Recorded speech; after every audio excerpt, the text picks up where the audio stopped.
And blessed to be with you, Kevin Miller in the morning, KIDO Talk Radio. Phone numbers 580-5436, 580-KIDO. It is Boise Music Festival week. Boy, this Saturday we're going to have Pitbull, Tone Loc, Color Me Bad, Eli Young Band. It's going to be a great time. Saturday at Expo, Idaho. We hope that you can join us there. More details on how you can get tickets at KIDOTalkRadio.com. Let's go to David Ray joining us from Fair. David, good morning. Buddy. Good to have you with us here. I think we lost the first part of that. How are you? Oh, sorry about that. Good to be with you, Kevin. Hope you're off to a good Monday. Well, hopefully. Boy, what about this? Don't you love these polls? And you deal with this all the time at Fair, where the polls say that people want this type of deal or this type of immigration. They don't want the wall. They don't want this. And now people saying that they've come close to almost 50% of the people wanting to impeach the president. Just crazy. Yeah, it's you got to be very skeptical and look at them with a very skeptical eye. First of all, do you trust the pollster? Second of all, do you trust the way the question was asked? There was a Zogby poll that was recently commissioned that looked at the president's positions on immigration in 7 swing states that will be of major importance in the upcoming election. It was Arizona, Florida, Michigan, Ohio, Pennsylvania, South Carolina, and Wisconsin, and it found really broad support right across the board for the president's policies, particularly on secure fencing and building a wall at the border. More than upwards to 60% is supported cracking down on the level of asylum fraud going on at the southern border, which has really been the rocket fuel behind the border crisis that we've been experiencing now for the last year.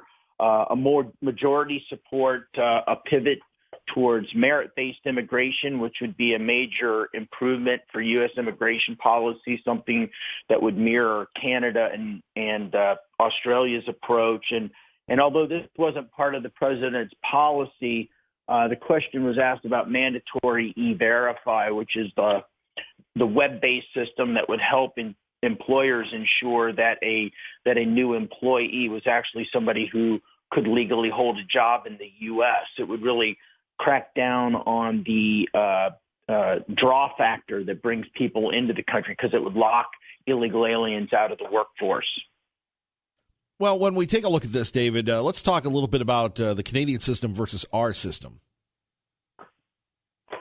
Well, both Canada and Australia a number of years ago moved to a merit-based immigration system whereby most of their immigrants are picked based on having skills or talents or levels of education or fluency in perhaps English or French, which are all going to be, good ways of determining how well an immigrant is going to do. The United States, our immigration policy right now was written in 1965. So the country has changed a lot. Most people coming into the United States right now are chosen because they have a family member here, an aunt, an uncle, a brother, a sister, something like that, which we have found is not really a good way of determining whether or not somebody is going to be able to succeed. Let's face it, 25% of the legal immigration flow coming into the U.S. today has less than a high school education, coming into a very modern, high-tech society that where English is spoken by the vast majority of the people. So what we're doing in essence with our legal immigration system is setting immigrants up to fail, and they're doing so in huge numbers. I mean, half of all immigrant households are on some form of public support. This is not the way it was meant to be. Canada and Australia have had the insight and the foresight to move to a more merit-based immigration system so that immigrants can, that kind of system allows immigration to be a win-win situation for the country. Immigrants come here and they succeed. It's good for them and it's good for the country that's hosting them. President Trump has urged the country to do the same thing. That, this is really, the United States is really a meritocracy, people who work hard and do well and build the skills they need. They're rewarded for those merits. We should have a merit-based immigration system as well. That would be nice. Of course, you have the devious little liberals that don't want that to happen. And then we have this continued crisis on the border that sometimes gets reported, then sometimes don't, where we have literally, as we would like to say, those people that cover your beloved Ohio State Buckeyes, they're flooding the zone. Yeah. Well, it is has become very desperate on the border. Last month, we had 144,000 apprehensions in May. By comparison, during President Obama's term in 2014, they had 1 month where there was about 51,000 apprehensions, and the president declared that a humanitarian crisis. So this is about 3 times that level. But President Trump, this kind of went largely unreported in a lot of the mainstream media. He had a major victory with Mexico over this issue, holding the threat of tariffs over their head. He said, you are going to do more to control illegal immigration at your southern border and to help us with this crisis, or there's going to be 5% tariffs that will fall on you, and they're going to go up 5% every month. And Mexico immediately sent a team up to the United States, and within a week they had 2 out of 3 major parts of a deal to announce. One of them was they were going to dispatch 6,000 Mexican police and federal agents to their southern border to regain control of their border with Guatemala. They were going to expand a program started under President Trump called the Migration Protection Protocol, which in essence says if you're coming here asking for political asylum, which is what the vast majority of these folks are doing, instead of being released into the United States and disappearing, you're going to be held in Mexico until your hearing in the United States comes of date, and then you will be bussed into the United States for your hearing. Now we know most of these folks are not qualifying for political asylum. Only about 10% of them do. So most of these folks will be returned to Mexico. We think the Migration Protection Protocol could be a major part of pushing these numbers down, obviously along with a lot of the shoring up of the southern border with Mexico's southern border with Guatemala. David Ray joining us from FAIR. If people want more information on FAIR, David Ray, what can they do? Well, Kevin, check us out on the web at fairus.org, on Facebook at Federation for American Immigration Reform, or on Twitter at #FairImmigration. We're the nation's oldest and largest immigration reform organization. We are working to crack down on legal immigration and reform on illegal immigration and reform our legal immigration policies. And we've been around. This is our 40-year anniversary this year, Kevin. 40 years. It's amazing. When you think about all the work that goes into doing the work that FAIR does and how vilified you are by the mainstream media and others. This is true. I can't imagine what things would look like if FAIR didn't have a presence here, though, because there's really on the other side, on the Democrats, you have your special interest ethnic groups looking to let in more people who look like me, more or less. And then you have on the Republican side, you have your cheap labor lobby who's just looking for an unending supply of cheap, exploitable labor. I mean, there's really who's looking out for the American people besides FAIR? I guess President Trump has been, but over the last 40 years, if FAIR wasn't there, I think we would be in a lot different of a situation than we have been over the last several decades. All right, David Ray, we'll see you in September. Hey, looking forward to it, my friend. You have a wonderful day. Take care, sir. Thank you. Our great friend, David Ray, joining us from FAIR. Kevin Miller in the morning here, KIDO Talk Radio. So what are we going to talk about today? I know what you're thinking. Boy, Kevin Miller, everybody's kind of checked out. It's the summertime, the days just get longer and longer. 8:30 at night, it looks like noon, right? And that's great if you don't have to get up early like we do. At 580-5436, 580-KIDO. So where should we begin? How about this one? We had the big Pride Parade, right? 20,000 people, although I thought it was supposed to be 70,000 people. And then we had the lighting of the state capitol. I guess we all survived. I guess when people talk about the Treasure Valley and the state of Idaho, being intolerant, we can put that to rest. We can finally put that to rest, that there are no bad people here in the state of Idaho. Why? Because we had a lovely rainbow-led celebration with the Rainbow Warriors and the Warriorettes, and the city of Boise will keep up the rainbow flags, whether you like it or not, and that's just how it is, because we're a welcoming city. And we should all talk about how 20, 30 years ago, there were 5 people in the parade, and now there's thousands. But in reality, did it accomplish anything? In reality, did it change any lives? In reality, did it really motivate you? Motivated a lot of people to stay out of downtown Boise. And that might be hurtful to people that are gay or homosexual or whatever you want, LGBTQ, whatever. But it didn't really move anything. Did it educate folks? Not really. Then you have the media embracing it, Wells Fargo embracing it, Albertsons embracing it, the marijuana place in Huntington, Oregon embracing it. And you think to yourself, are you allowed to say, not my cup of tea? Do we have the ability still in America today to say, look, I'm not down with that? And, the idea that you are labeled a bigot or this or that if you're not down with the gay agenda. You either get along with it or they run you out. So I'm glad that we can proclaim, thanks to Dave Beater, who has never met a ribbon cutting that he doesn't like, that we're tolerant. And then we had the refugees becoming citizens. All is well. Unless you're a native-born American. Unless you're a person that grew up and said, I don't agree with this philosophy.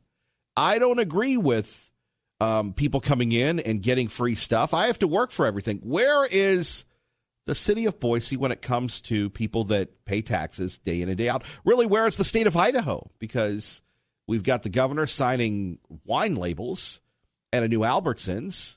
We've got the attorney general suing opioids, which we agree with, the opioid makers, the makers of OxyContin. But where is the sanity when it comes to who's looking out for you? Just like David Ray said, that old Bill O'Reilly line. So coming up next, let's talk a little bit about home prices. And one state has already gotten a return on their marijuana investment. We'll talk about that and more. Get your phone calls. Don't be a stranger. And get this, the president says he might run for a third term. Can he? I think he's forgetting the number in between 1 and 3. We'll explain next.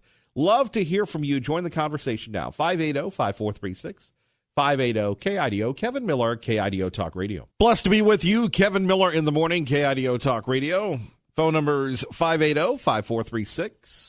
Colorado has enjoyed a revenue bump of over $1 billion thanks to its taxes and other fees on recreational marijuana sales. The Centennial State allowed cannabis to be sold for recreational purposes back in 2014. HuffPost reports that in 3.5 years, Colorado brought in $500 million in revenue and only took 2 more years to double it and reach the $1 billion mark. According to the publication, this far exceeds the projections from experts when Colorado first began the process of legalizing recreational marijuana in 2012, as analysts estimated the state would only bring in between $5 to $22 million in taxes annually. The law, adopted in 2012, requires the first $40 million of revenue earned from taxes, licenses, and fees related to recreational marijuana sales to be used for school construction, with additional funds put towards other public school needs. HuffPost points out that the state tax is separate from local taxes, which vary. In the case of Edgewater, close to Denver, KCNC-TV says the sales tax makes up 20% of the city's budget, and that the $1.4 million in revenue will help them build a new $10 million City Hall complex. There we have it.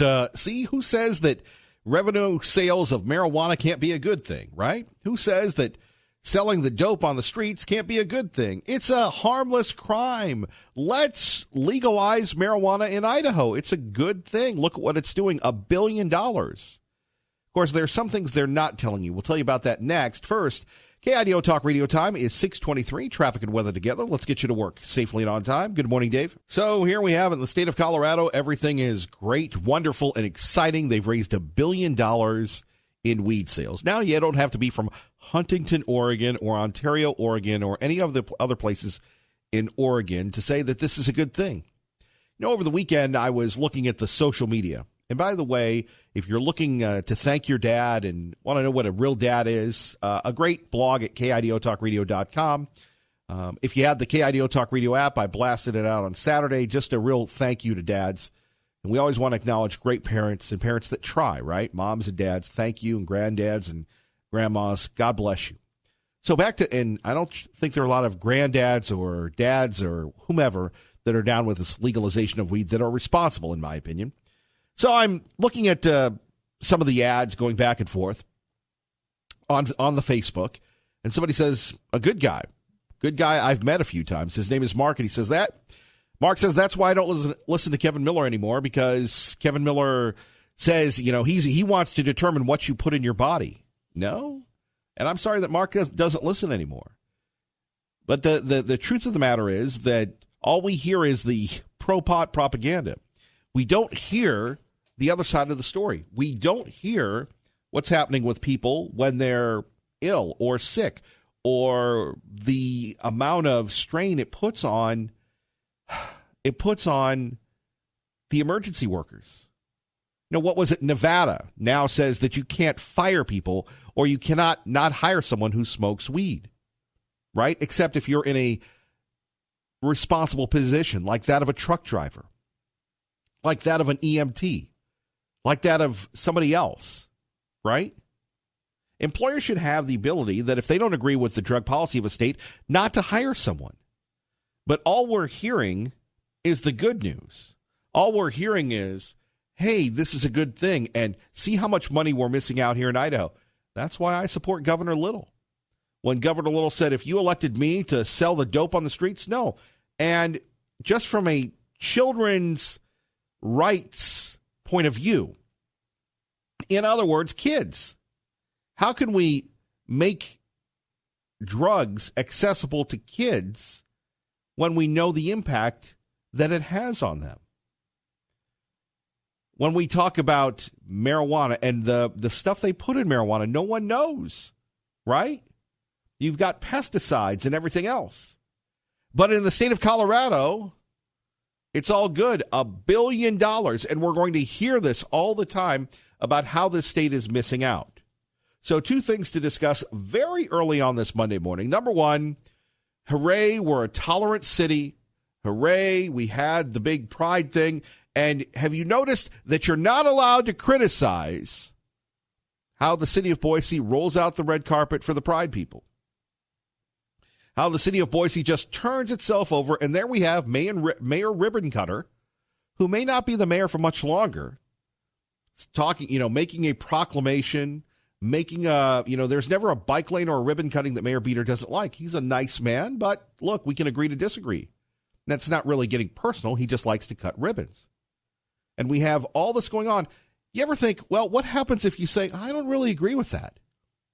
I respect your opinion, but I don't agree with that. You are labeled this, that, and the other, which isn't it the counter message to the whole tolerance movement? By the way, President Trump making news over the weekend saying, yeah, I think Obama knew. I would say that he certainly must have known about it because it went very high up in the chain. I'm not going to make that statement quite yet, but I would say that President Obama had to know about it. Now, what did he have to know about? Well, he had to know what Strzok Page, James Comey, Andrew McCabe, all these people were doing. Rod Rosenstein. Boy, it seems like a lot of bad actors from a book. The president said, yeah, Obama had to know. I'm sure Loretta Lynch knew about the backup plan to derail the Trump presidency. I'm sure Eric Holder knew when he was running the Attorney General's office. Those people don't get to those positions without being in the know. And here you have the president. Of course, people are going to say he should be impeached for this. I would say that he certainly must have known about it because it went very high up in the chain. I'm not going to make that statement quite yet, but I would say that President Obama had to know about it. President Obama had to know about it. 580-5436, 580-KIDO. The president in this wide-ranging interview, if you caught it last night on ABC, it was an hour called 30 Hours with Trump. And why did the president let this go on? Because the president is, pretty transparent. He's done more of these interviews. He's at home doing these things. So coming up, the president said that his supporters might demand that he serve more than 2 terms as president. Oh, that's going to drive him a little wacky even more. That and more next. Kevin Miller on KIDO Talk Radio, 107.5 FM, 580 AM. Good morning, Maggie. Rolling right along on the right side, Kevin Miller in the morning, KIDO Talk Radio. Coming up, Doug from Mountain Home, Liberty Linda. First to Capitol Hill, Rachel Sutherland, Fox News Radio. On KIDO Talk Radio, Rachel, good morning. Hey, good morning, Kevin. So we have the Secretary of State making some news right after his interview with Chris Wallace on Fox News Sunday concerning the ratcheting up of tensions between our country and the Iranians.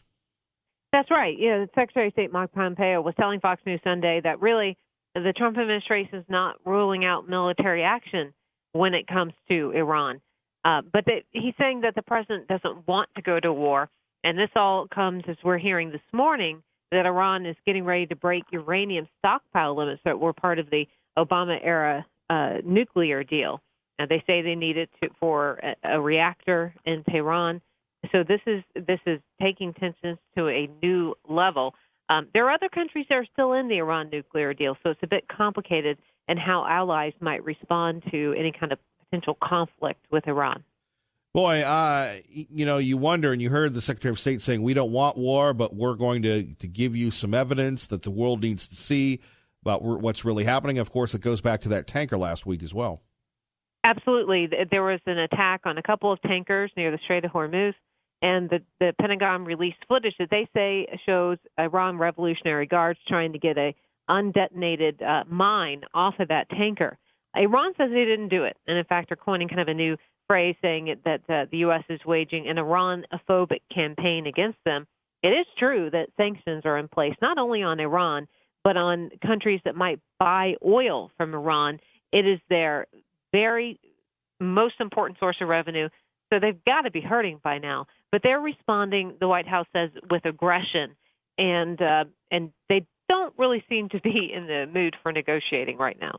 No, indeed. Of course, this seems to happen every few or 4 years with the Iranians and the fallout over the Obama deal that was blown up by the president.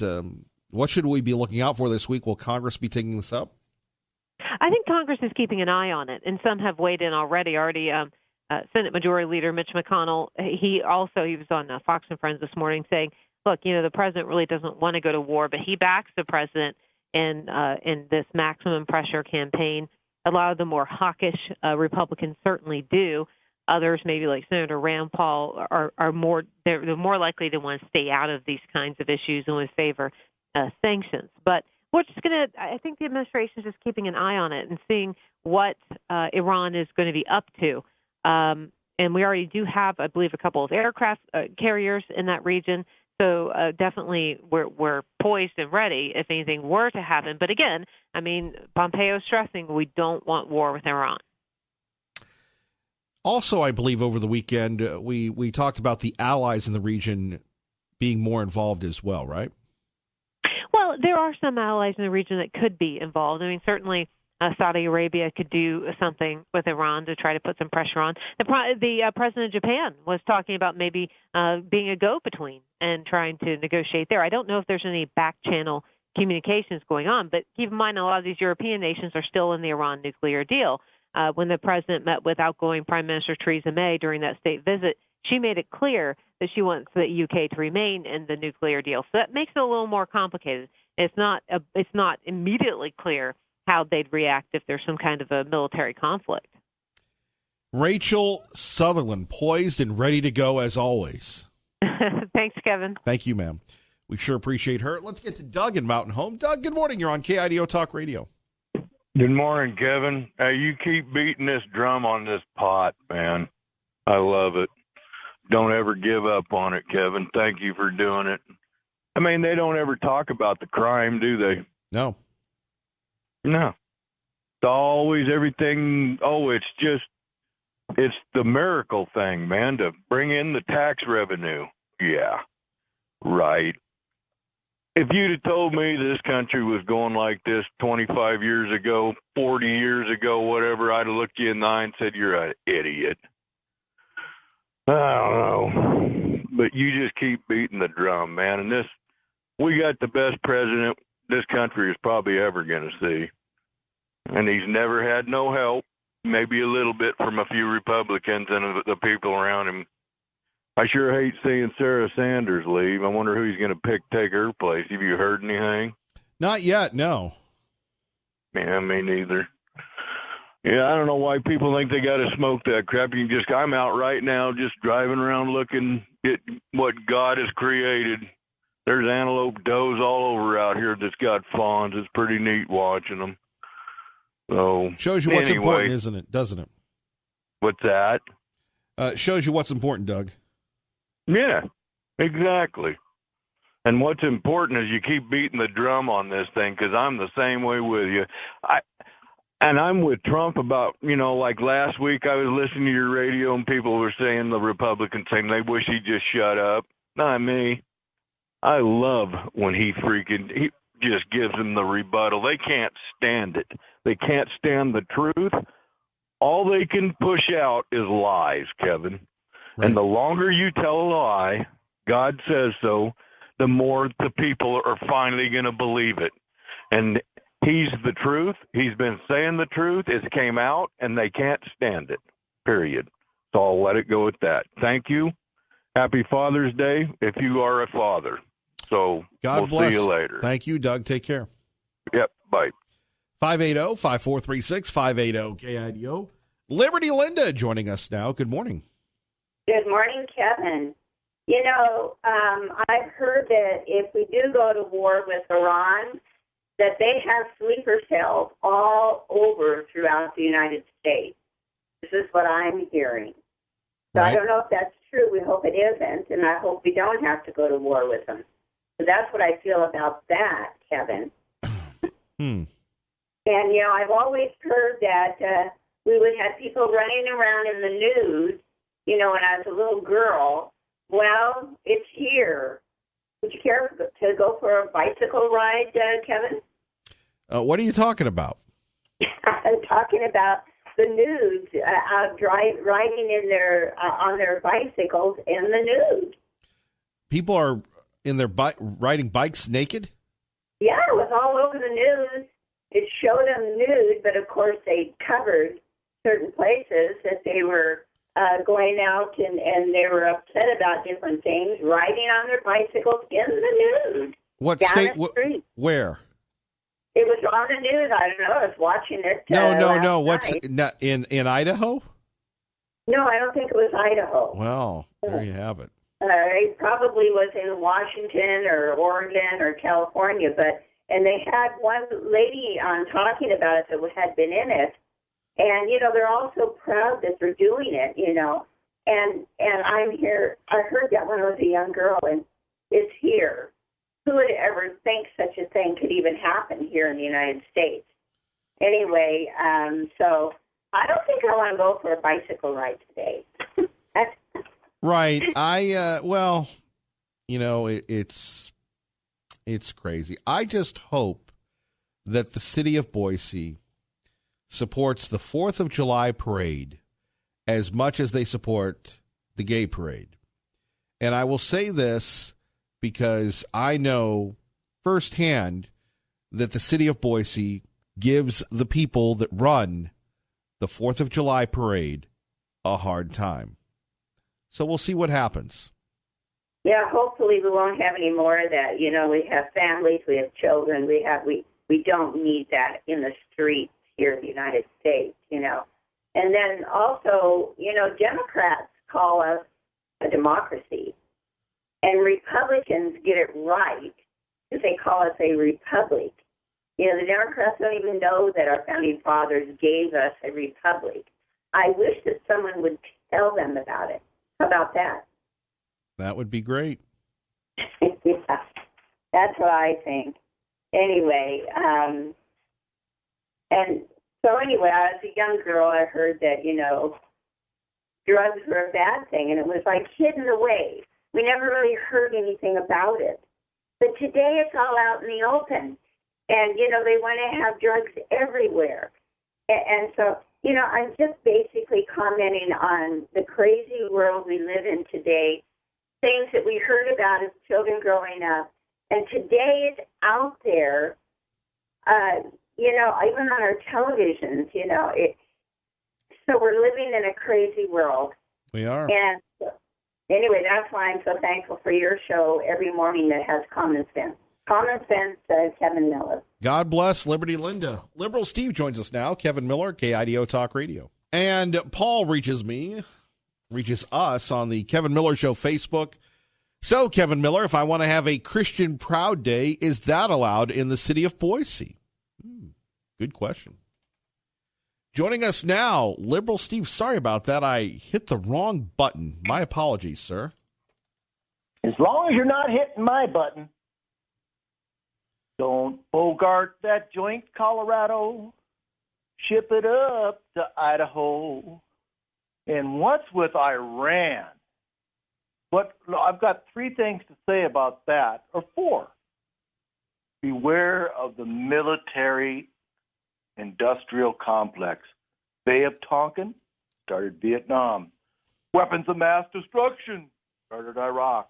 Now that Syria's tapered down, Afghanistan's a little under control, and Iraq isn't a whole lot going on, let's create a war in Iran, because you know what? If there's a war going on, I don't think in the history of the United States a president has not been reelected that was already in office if there's a good war going on. What do you think about that, Mr. Miller? Oh, by the way, Liberty Linda, you're crazy. Absolutely now, nuts. Sir, we do not engage in personal attacks unless people are responding to you. Oh, but I love her. I mean, she's such a sweet gal, but she's batty as can be. And that's all I got to say. It's 1:50 in the afternoon here in Casablanca and about 74 degrees. Now, Hey, I hold on. listening. Before you go, and thank you for listening on the KIDO Talk Radio app. I know you've been on the air for a minute and a half, but what did you really say? I said everything that nobody else is saying. And can we have a Christian parade? Can we have a straight parade? And I thought that was kind of cool. The embassies across the world put the flag on the building, not on the pole. But nothing saying they couldn't put it on the building. I'm so glad that we're starting to let everybody just be who they are. And that, oh, Kevin, before I hang up, make sure Sean Hannity promotes that nicotine, the most addictive drug that's out there. But I love your show. You stay fired up. I'm going to have a hamburger on you, if I can find one over here. Stay fired up, buddy. Thank you, Liberal Steve, stirring it up here this morning. Where do we go from here? Well, how about this? And we'll talk about this coming up with our friend Dave Petzo from one of the papers. Ada County Homes keeps setting records. A credit rating service warns that Idaho home prices are among the most overvalued in the nation. Fitch Ratings estimates that home prices in Idaho are overvalued by 20 to 24%. That ties the gem state with Nevada for the longest or for the highest overvalued prices in the nation.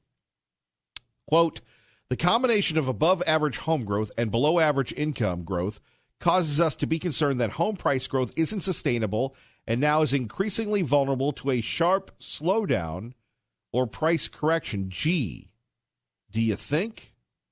So you have this Wall Street analytical firm weighed 5 metrics in determining the most overvalued housing markets in the nation: change in home prices, change in rental prices, nominal income growth, population growth, and unemployment.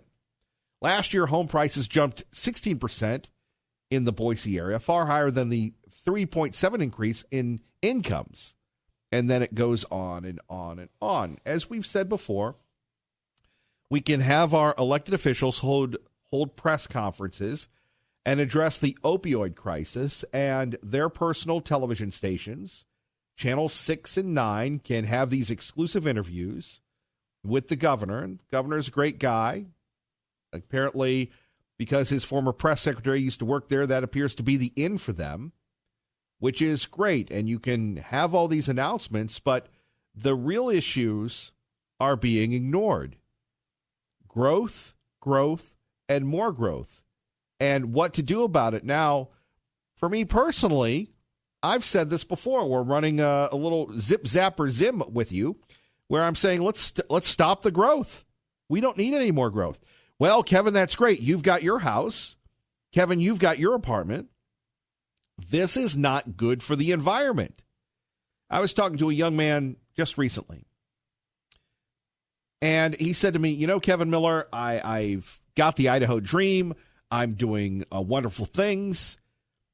And they're still building in my neighborhood, and we had a homeowners meeting, and we don't have any water rights. It's not that people have forgotten that we live in a mountain desert where water is precious. And maybe we need to get our friend, Mr. Badin, from the Water Rights Commission to figure this out. Where are we going to get our water rights? And where is the water going to come from? We have a remarkable system for a state with a low population. You know, the idea that the canals and the infrastructure is amazing. But at 580-5436, 580-KIDO, look, and I understand real estate is happening right now. Everybody's going to Idaho Real Estate School and getting their broker's license. Or their real estate license. It's a great deal. My boy Garrett teaches there. I understand it. But sooner or later, somebody. Now, maybe it's what's that group, Compass? Aren't they the ones in charge of the transportation stuff? Maybe they're going to issue a ruling. Maybe ACHD will do something. But when we have this bubble that's about ready to burst, low wages, high home prices, it doesn't mix, does it? 580-5436, 580-KIDO. Traffic and weather together. Let's get you to work safely in our time.